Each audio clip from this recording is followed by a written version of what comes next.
ॐ विश्वानि देव सवितर्दुरितानि पराशुभ यद्भद्रं तन्न आशुभ। ॐ शांति शांति शांति।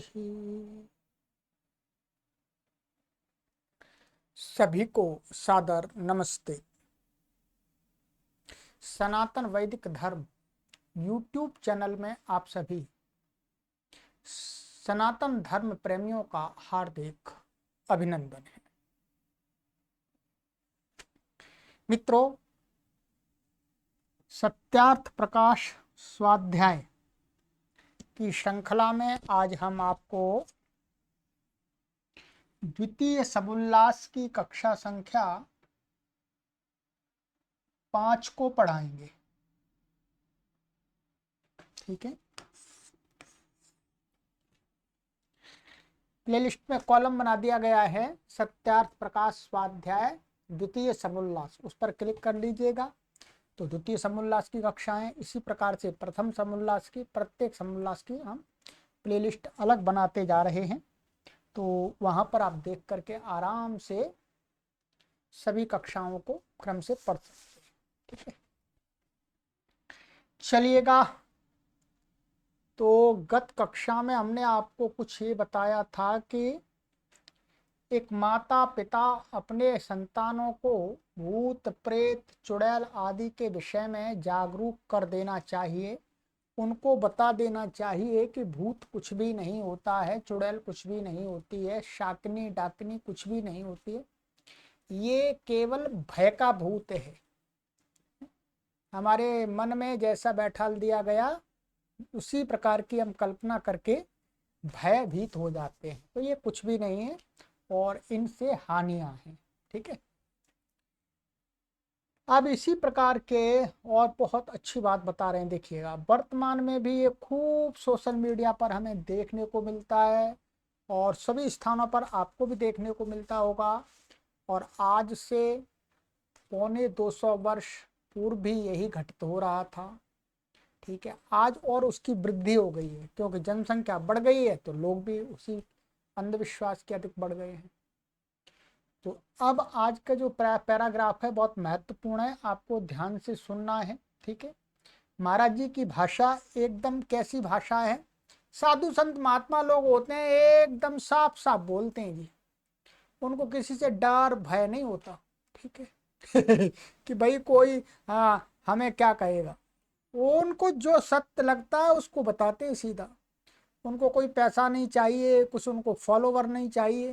ठीक है, तो ऐसे ही महाराज जी है। तो महाराज जी की भाषा हो सकता है आपको थोड़ी सी कड़क लग जाए, परंतु वो कड़क भाषा ये मानिएगा जैसे नीम कटु होता है, कड़वा होता है, परंतु स्वास्थ्य के लिए लाभदायक होता है, वैसे ही साधु संत महात्माओं के जो वचन हो सकते हैं कटु हमें प्रतीत हो सकते हैं, परंतु वो हमारे लिए हितकारी होते हैं। हमारे लिए हितकारी होते हैं। जैन संप्रदाय में अनेक ऐसे साधु सन्यासी होते रहते हैं कि पूरा कटु बोलते हैं। ठीक है, कड़ुए बच्चन नाम की पुस्तक भी है कई। ठीक है, तो परंतु वो बात एकदम सटीक कहते हैं, तो डर नहीं है। तो ऐसे ही महाराज जी हैं, इसलिए आपको ऐसा नहीं सोचना अरे ये कैसे कह रहे हैं, नहीं, सही बात कह रहे हैं। थोड़ी सी कटु लग सकती है परंतु हमारे लिए हितकारी है, समाज के लिए हितकारी है, राष्ट्र के लिए हितकारी है, प्राणी मात्र के लिए हितकारी बातें हैं, ये ध्यान देंगे। ठीक है, आइएगा।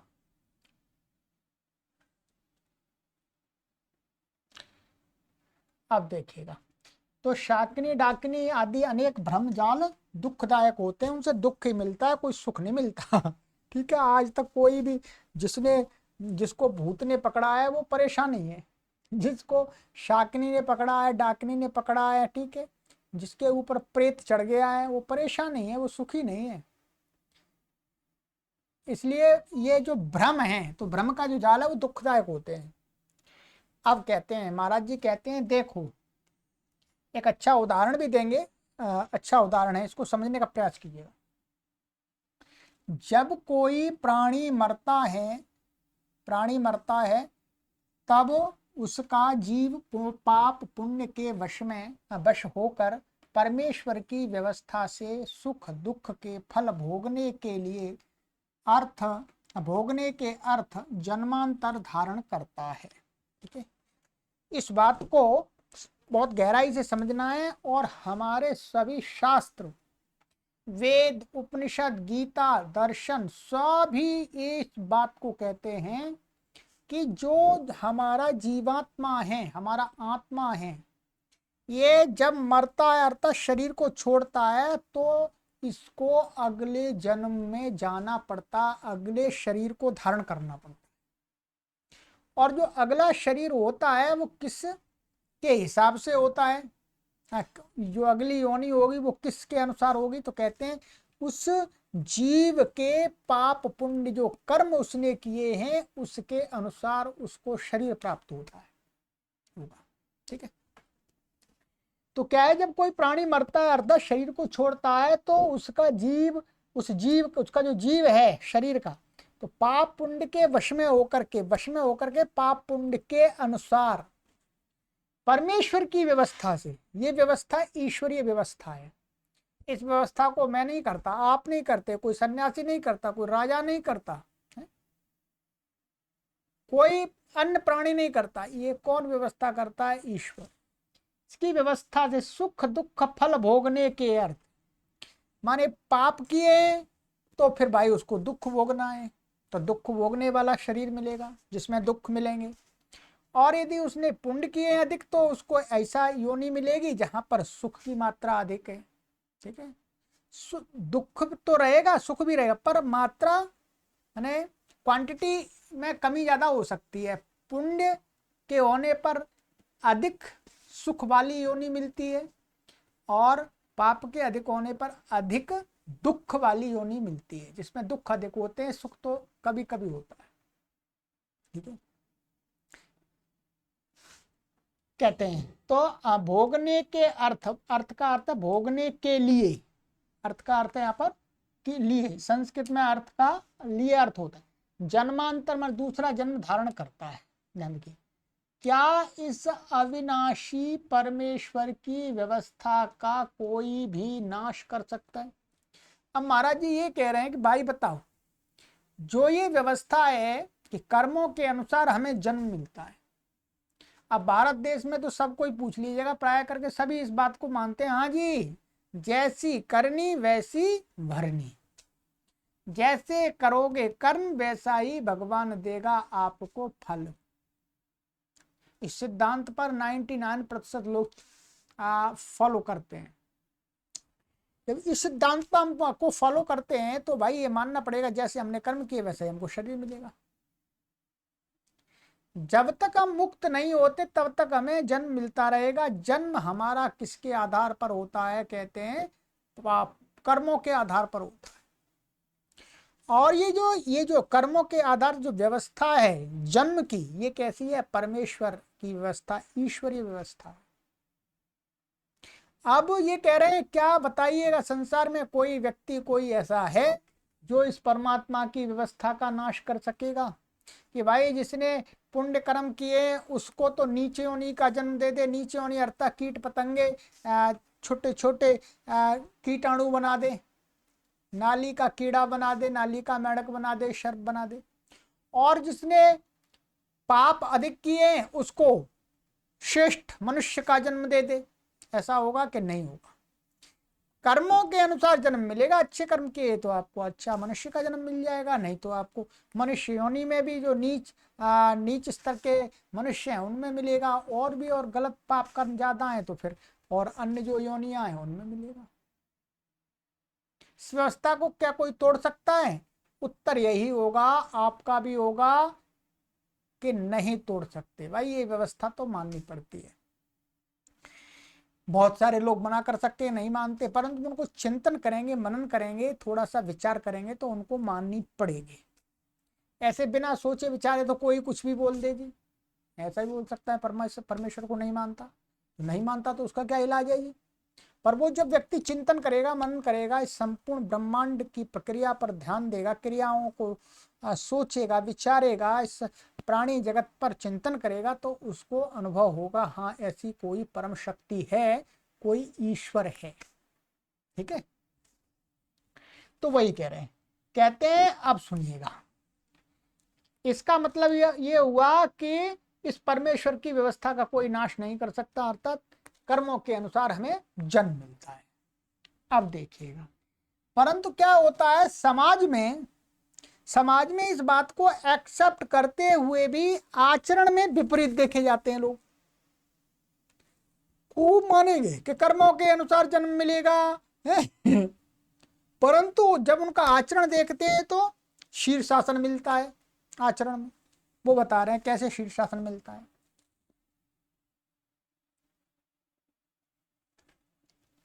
कहते हैं कि अज्ञानी लोग वैदिक शास्त्र व पदार्थ विद्या के पढ़ने, सुनने और विचार से रहित होकर सन्निपात, ज्वरादि, शारीरिक और उन्मादी मानस रोगों का नाम भूत प्रेतादि धरते हैं। ये बिल्कुल सही बात है। क्या कहते हैं, अज्ञानी लोग, अज्ञानी माने जो जानने का जिनका स्वभाव नहीं है, स्वाध्याय नहीं करना चाहते, सत्संग नहीं करना चाहते, ऐसे लोग वैद्यक शास्त्र माने आयुर्वेद के सुश्रुत, चरक आदि जो ग्रंथ हैं उनमें बताई गई जो रोग आदि हैं उनको, और पदार्थ विद्या माने किस पदार्थ का क्या गुण है, उसके पढ़ने, सुनने और विचार से रहित, ना वो कभी पढ़ते, ना कभी वो सुनते, ना कभी विचार करते, रहित होकर के क्या होता है, सन्निपात ज्वरादि, जो सन्निपात ज्वर होता है इसमें एकदम ठंड लगती है, कप कपा जाता है, आदमी कंबल डालते हैं, अब तो कम आता है, पहले तो बहुत आता था। ठीक है, शारीरिक और उन्मादादि क्या है, उन्मादादि रोग होते हैं मानसिक, जिसमें आदमी एकदम पूरा एकदम कुछ कुछ करने लगता है, वो रोग है वास्तव में। तो कहते हैं मानस रोगों का नाम माने सन्निपातादि जो ज्वर हैं, ठीक है,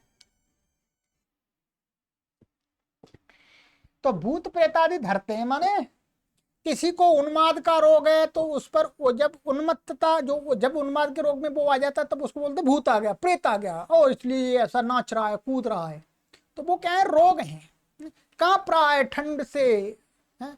तो कहते हैं अरे इस पर प्रेत चढ़ गया, चुड़ैल आ गई है, शाकनी आ गई, डाकनी आ गई। ठीक है, तो वो क्या है, वो रोग हैं, जिन रोगों का वर्णन चरक में, सुश्रुत में और जो मानस बीमारियों के ग्रंथ हैं उनमें दिया गया सब में, तो उनको तो ना जान करके उनका नाम क्या रख देते हैं, भूत प्रेत, चुड़ैल, शाकिनी, डाकिनी।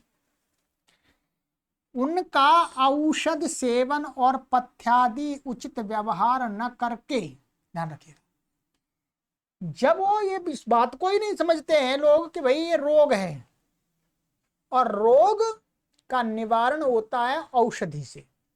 ठीक है, ध्यान रखें, रोग का निवारण होता है औषधि से, और जो मानसिक रोग होते हैं उनमें थोड़ी औषधि भी देनी पड़ती है और उसको समझाना पड़ता है, रोगी को मानसिक रूप से तैयार करना पड़ता है, उसको समझाया जाता है, तब उसका वो रोग दूर होता है, जिसको डिप्रेशन आदि बोलते हैं।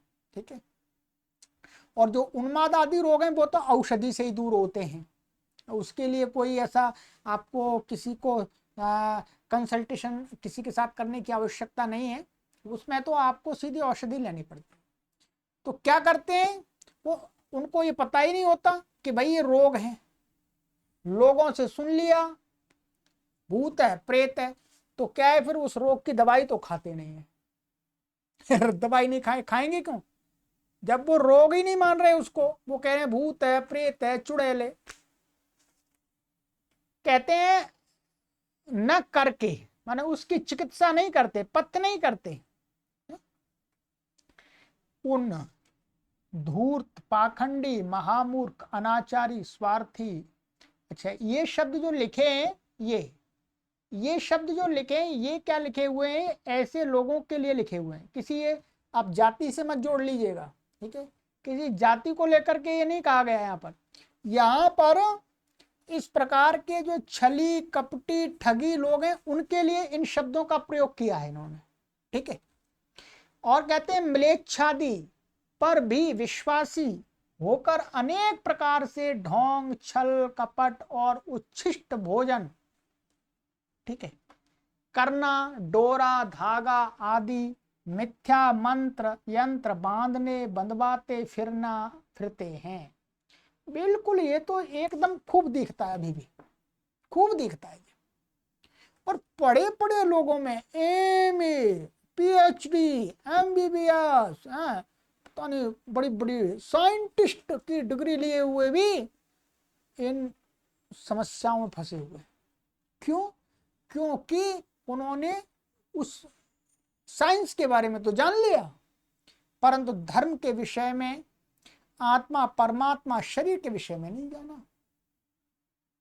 इसलिए कोई भी उनको बता देता है भैया धागा बांधो, है पीपल के पेड़ से रस्सी लपेटो, शनिवार को ये धागा बांध दो, उसमें आराम से लगे रहते हैं और उसके प्रति इतने भयभीत हो जाते हैं कि भाई वो छूटना नहीं चाहिए। बिल्कुल आप देख लीजिएगा, ये समस्या आज भी खूब है।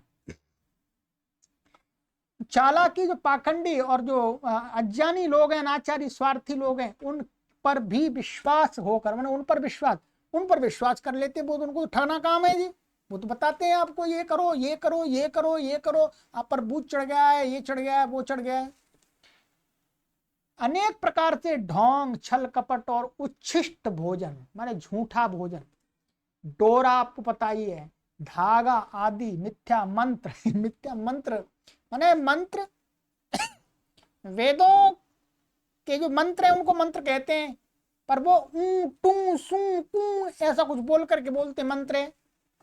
यंत्र बनवाते हैं और बनवाते फिरते हैं, बांधते यंत्र अर्थात कहीं काले धागा में तब वो क्या बोलते हैं उसका तांबे का थोड़ा सा चौकोर सा बांध लेते हैं, गोल सा बांध लेते हैं, काले धागे बांध देते हैं ऐसे कि यहाँ से ही भूत चढ़ जाएगा, सो यहीं से रोक के रखते हैं भूत को।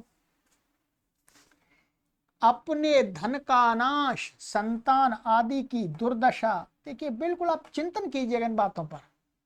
मैं आपसे ये तो नहीं कहता कि आप एकदम आंखें बंद करके इन बातों को मानिएगा, परंतु चिंतन कीजिएगा। अपने धन का नाश करते हैं। सबसे पहले तो फ्री में कोई ताबीज नहीं बांधता जी, फ्री में कोई आपको उपाय नहीं बताएगा, फीस तो लेगा। फीस के तरीके अलग हो सकते हैं जी। संतान आदि की दुर्दशा, और अपनी संतानों की दुर्दशा करते हैं, उनको भी ऐसी बुराइयों में फंसाते रहते हैं। और रोगों को बढ़ाकर क्या करते हैं, डोरा बांधना धागा बांधना, परंतु रोग की चिकित्सा करते नहीं है, तो रोग बढ़ता जाता है, बढ़ता ही जाता है। दुख दे देते फिरते हैं। जब आंख के अंधे और गांठ के पूरे उन दुर्बुद्धि पापी स्वार्थियों के पास जाकर पूछते हैं कि महाराज इस लड़का लड़की स्त्री और पुरुष को न जाने क्या हो गया है ऐसे पूछते हैं, आप देख लीजिएगा, ठीक है। तब वे बोलते हैं, क्या बोलते हैं, जो ठगी लोग होते हैं वो बोलते हैं कि इसके शरीर में बड़ा भूत प्रेत भैरव शीतला आदि देवी आ गई है। जब तक तुम इसका उपाय न करोगे तब तक ये न छूटेंगे और प्राण भी ले लेंगे। इतना एकदम डरा देते आदमी। अब जो थोड़ा भी जागरूक नहीं है, चाहे वो कितनी भी डिग्रियां बांध के फिर रहा हो, वो झट से डर जाएगा। और ये भाई नहीं हम कुछ नहीं करेंगे, भाई सही कह रहा, भूत घुस गया, प्रेत घुस गया अंदर। जो तुम मलीदा, ये उस प्राचीन काल की बात कह रहे हैं, उस समय में ये चीजें मांगते थे, अभी तो पैसे मांगते हैं सीधे, अब तो ऑनलाइन ही पैसे मांगते हैं, ठीक। जो तुम मलीदा, मलीदा होता है, और जो रोटियां होती है वो घी में और शक्कर में ऐसे मिलाई जाती हैं, मिश्रण किया जाता है। वह इतनी भेंट दो तो मंत्र जप पुरस्चरण से झाड़ के इनको निकाल देंगे भूत प्रेत को। तब वे अंधे और उनके संबंधी बोलते हैं। वे अंधे अर्थात जिनमें भूत चढ़ गया है, और उस भूत चढ़े हुए व्यक्ति के साथ में उसके घर वाले भी आते हैं भूत उतरवाने के लिए कि भाई इसका भूत उतार दो। बोलते हैं कि महाराज चाहे हमारा सर्वस्व जाओ परंतु इनको अच्छा कर दीजिएगा। ऐसे बोलते हैं, महाराज जी बस भूत चढ़ गया, इनको इनको ठीक कर दीजिए, हम सब कुछ कर देंगे, सब कुछ दे देंगे अपना। बता दो महाराज जी। तब तो उनकी बन पड़ती है, तब तो उन जो ठगी लोग हैं उनकी खूब बन पड़ती है। बस फंस गया जाल में, चाल में, अब नहीं निकल सकता। वे धूर्त कहते हैं, अच्छा लाओ इतनी सामग्री, इतनी दक्षिणा, देवता को भेंट, ग्रह दान, ग्रह के नाम से दान कराओ, है कराओ, और झांझ मृदंग ढोल थाली लेके उसके सामने बजाते गाते, और ठीक है झांझ ऐसा कुछ होता है, झन झन झन झन करती है आवाज, और मृदंग ढोल थाली लेके वो उसके सामने, माने जिसके सामने जिस पर भूत चढ़ गया है, बजाते गाते। और उनमें से एक जो जो ठगियों का वो टोला होता है, उनमें से एक पाखंडी उन्मत्त होके, माने वो उन्मत्त हो जाता है एकदम, नाच कूद के कहता है, मैं इसका प्राण ही ले लूंगा। बोलते ना भाई देवी चढ़ गई, देवी चढ़ गई। ठीक है, ऐसे आप देखते होंगे गाँव में, घरों में, ठीक है, कभी मैं इसके प्राण ही ले लूंगा। तब वे अंधे उस वो व्यक्ति हैं आदि नीच के पगों में पड़ के कहते हैं, आप चाहे सो लीजिए, इसको बचाइए। मैं आपको बार बार ये शब्द किसी जाति विशेष के लिए नहीं है, ये उन ठगी और अज्ञानी पाखंडी लोगों के लिए महाराज जी ने प्रयोग किए हैं। ठीक है, तो आदि नीच के पगों में पड़ के कहते हैं, आप चाहे सो ले लीजिए, इनको बचाइए, इसको बचा लीजिएगा। तब वह धूर्त बोलता है, मैं हनुमान हूं, लाओ पक्की मिठाई, तेल, सिंदूर, सवामन का रोट और लाल लंगूट। ठीक है, महाराज जी ने अपनी भाषा में बोला है। तब वो क्या बोलते हैं, मैं हनुमान हूं, लाओ पक्की रोटी, पक्की मिठाई। पक्की मिठाई का अर्थ होता है जो घी आदि, खोआ आदि में बनी हुई मिठाई, तेल, सिंदूर, सवामन का रोट, सवामन का रोट, बड़ा रोट, और लाल लंगोट, लाल लंगोट देना है। मैं देवी व भैरव हूं, लाओ 5 बोतल मद्य, मन 5 बोतल शराब की, 20 मुर्गी, 5 बकरे, मिठाई और वस्त्र। ऐसी दशा है। अब तो शहरों में उतनी नहीं है ये वाली, पर पहले खूब थी गांव लेवल पर, ऐसे ही मांगते थे। जब वे कहते हैं कि जो चाहो सो लो, तब तो वह पागल बहुत नाचने कूदने लगता है। परंतु जो कोई बुद्धिमान व्यक्ति उनकी भेंट, अब महाराज जी इलाज बता रहे हैं, ऐसा इलाज करते भी है लोग, वर्तमान में भी करते हैं, कि तब कोई बुद्धिमान व्यक्ति उनकी भेंट, जो 5 जूता, डंडा व चपेटा लाते मारे, तो उनके हनुमान, देवी और भैरव झट प्रसन्न होकर भाग जाते हैं। ठीक है, पुलिस वाले आए और वहां पर लगाए डंडे, अथवा वहां के कोई व्यक्ति हो तो लगाए डंडे, तो चुपचाप हो जाएगा, चुपचाप भाग जाएगा, देवी भूत सब उतर जाएंगे। यही रियलिटी है, क्योंकि वह उनका केवल धनादि हरण करने का प्रयोजनार्थ ढोंग है मित्रों। ये ढोंग है, ये ठगी का एक साधन है जो वर्तमान में भरपूर मात्रा में चल रहा है। विचार करना होगा। हम नाम नहीं लेंगे, हम कई कपड़े चढ़ा रहे हैं, चद्दर चढ़ा रहे हैं, हमको बोध ही नहीं है, अकल ही नहीं है, दिमाग ही नहीं है कि हम कर क्या रहे हैं, और इस चद्दर चढ़ाने से, कपड़े चढ़ाने से क्या प्राप्त करना चाह रहे हैं।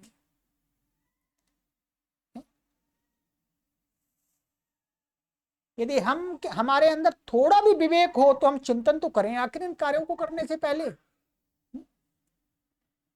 तो इसलिए हमने पहले ही कह दिया, ये पुस्तक किनको समझ में आ सकती है, जो तर्कशील हैं, विवेकशील हैं, जो कुछ जानना चाहते हैं, सामान्य बुद्धि अर्थात जो तर्क वितर्क नहीं करना चाहते हैं, उनके लिए कक्षा नहीं है। तो ये बिल्कुल बिल्कुल महाराज जी ने कहा कि इस विषय में हमें अपने बालकों को, अपनी संतानों को जागरूक कर देना चाहिए। हमें जागरूक कर दिया गया, हमें कोई भी नहीं ठग सकता। कोई कहे आकर के जी मैं शराब देता हूं, तो हम कहते हैं दे भाई शराब, दे शराब, दे शराब, कुछ नहीं। और यदि आपको अंदर से भय, आपको पता ही नहीं है, किसी ने बोल दिया शाप दे देंगे, तो आप एकदम डर जाएंगे डर जाएंगे, और वो आपके भय का लाभ उठा लेगा। ठीक है। और कोई कहता भाई तुम्हारे ऊपर भूत चढ़ा है, तो उठाओ लठ और आप उसमें लगाओ 4-5, तो वो कहेगा, भग लेगा वो नहीं कहेगा कि भाई भूत तुम्हारे पर चढ़ा है। ठीक। तो ये क्या है, ये मानसिक बीमारी है, ये कोई भूत प्रेत नहीं है भाई, ये महाराज जी कह रहे हैं। ठीक है, और बिल्कुल सही कह रहे हैं।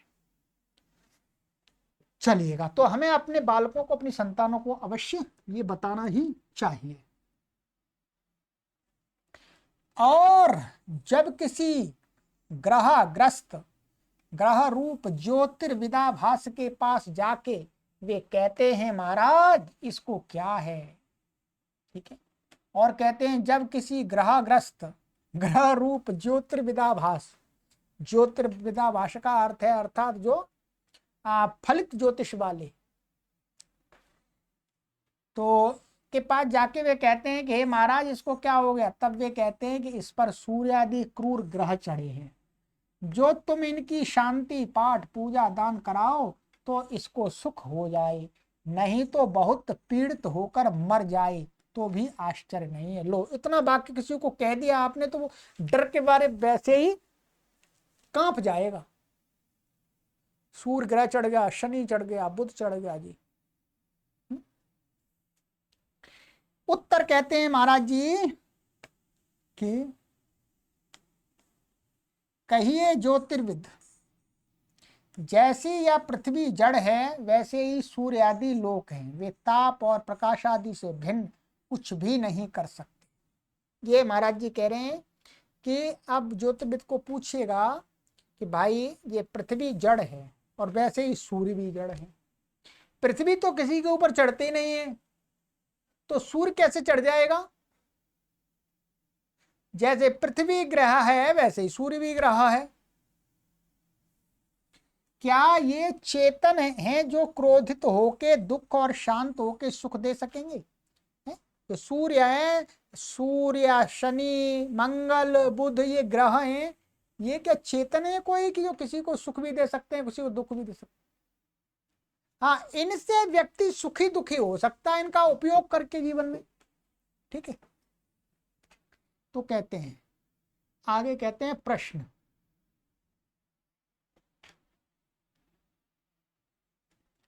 क्या जो यह संसार में राजा प्रजा सुखी दुखी हो रहे हैं यह ग्रहों का फल नहीं।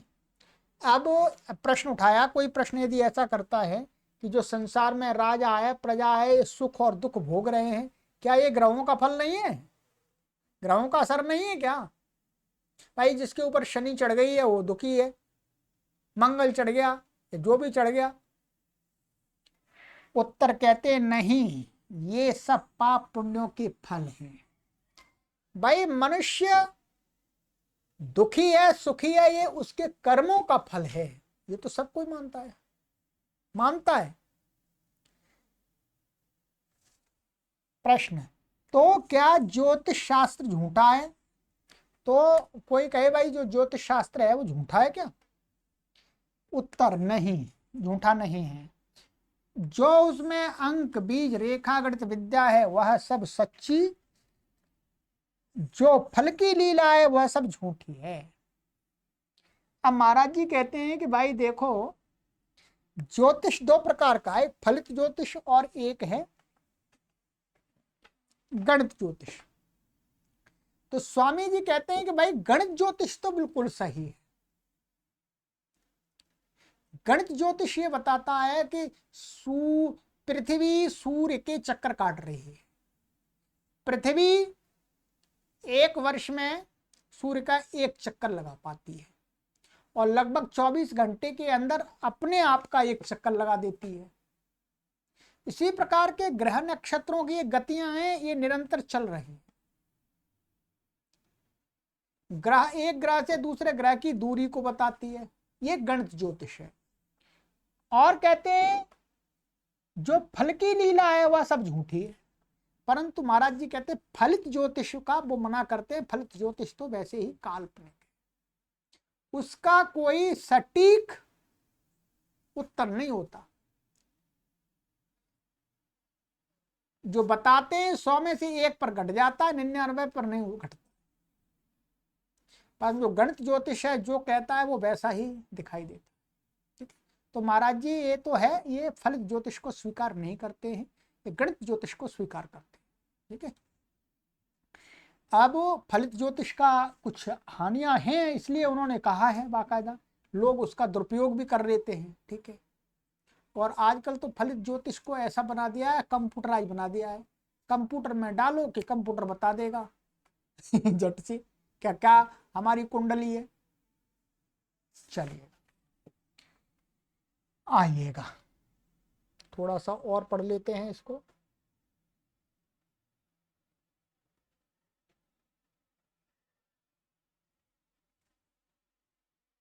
तो चलिए आज इतना ही पढ़ेंगे। तो ये इन्होंने कहा है कि भाई जो गणित ज्योतिष है वो तो सही है, और जो फलित ज्योतिष है वो झूठा है, झूठी है, अर्थात वो सही नहीं है, उसका रिजल्ट सही नहीं आता है। ठीक है, जैसे 2 से 2 गुणा करने पर 4 होता है, वैसे फलित जब कहते हैं तो वो ऐसा हो भी जाता है, कभी नहीं भी होता। ठीक है, अगली कक्षा में यहाँ से पढ़ेंगे, प्रश्न करेंगे क्या यह जन्म पत्र है सो भी सो निष्फल है, अर्थात जो जन्म पत्री बनवाते हैं वो उसके विषय में। वस्तुतः देखिएगा, हमने तो जन्म पत्री अपनी बनवाई नहीं और हमें कुछ भी नहीं हो रहा। आप ये तो देख रहे होंगे हम अच्छा कार्य कर रहे हैं, गलत कार्य तो नहीं कर रहे। ठीक है, और हम ये आपको बताते हैं कि हम दुखी नहीं हैं, हमको रोटी ठीक से मिल रही है खाने के लिए, कपड़े पहनने के लिए मिल रहे हैं।